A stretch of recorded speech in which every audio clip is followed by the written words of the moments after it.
New York শহরের ম্যানহাটনের ৪২তম সড়কে অবস্থিত ওষুধ প্রস্তুতকারক প্রতিষ্ঠান ফাইজারের সাবেক সদর দপ্তরকে আবাসিক অ্যাপার্টমেন্টে রূপান্তরের কাজ নিয়ে বেশ বিপাকে পড়েছে কর্তৃপক্ষ। কাঠামোগত ত্রুটি দেখা দিলে নির্মাণাধীন এই ৩৫তলা ভবনটির ধসে পড়ার ঝুঁকি তৈরি হয়। ২১ এবং ২২ তলায় দুটি সাপোর্ট কলাম বেঁকে যাওয়া ছাড়াও মেঝে দেবে ধসের আশঙ্কায় সেখানে ব্যাপক আতঙ্ক ছড়িয়ে পড়ে। তবে এ ঘটনায় কোনো হতাহতের খবর পাওয়া যায়নি।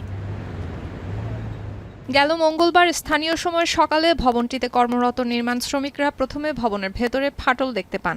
সঙ্গে সঙ্গে জরুরি সেবা বিভাগকে বিষয়টি জানানো হয়। খবর পেয়ে new York city fire department, police, department of buildings এবং জরুরি ব্যবস্থাপনা বিভাগের কর্মকর্তারা ঘটনাস্থলে পৌঁছে ভবনটি ঘিরে ফেলেন।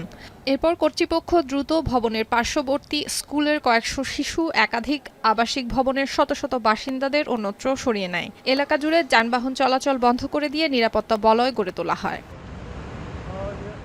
নিউ ইয়র্ক সিটির মেয়র জোহরান মামদানি জানান, প্রকৌশলীরা ভবনের ক্ষতিগ্রস্ত অংশে অস্থায়ী স্টিলের সাপোর্ট বা শোরিং বসানোর কাজ শুরু করেছেন, যাতে ভবনটি আরও নড়াচড়া না করে।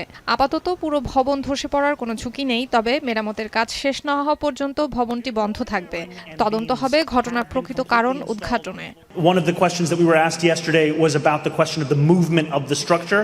I want to confirm for all New Yorkers that there has been no additional movement of the structure since yesterday morning. This continues to be monitored as that emergency work is underway. প্রকৌশলী দল ভবনটির প্রতিটি অংশ নিবিড়ভাবে পর্যবেক্ষণ করছে এবং ভবনটি সম্পূর্ণ নিরাপদ ঘোষণা না হওয়া পর্যন্ত সাধারণ মানুষকে এই এলাকায় প্রবেশ করতে দেয়া হবে না। I was able to be in our apartment, but not able to be right here. Obviously, something went wrong here, which caused the floors to collapse, and thank God it wasn't as bad as it could have been.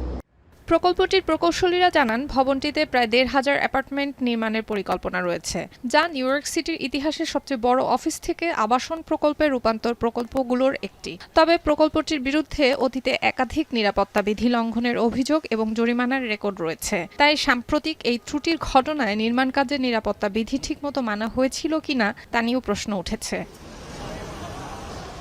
Sultana দিনা, এখন বিশ্ব।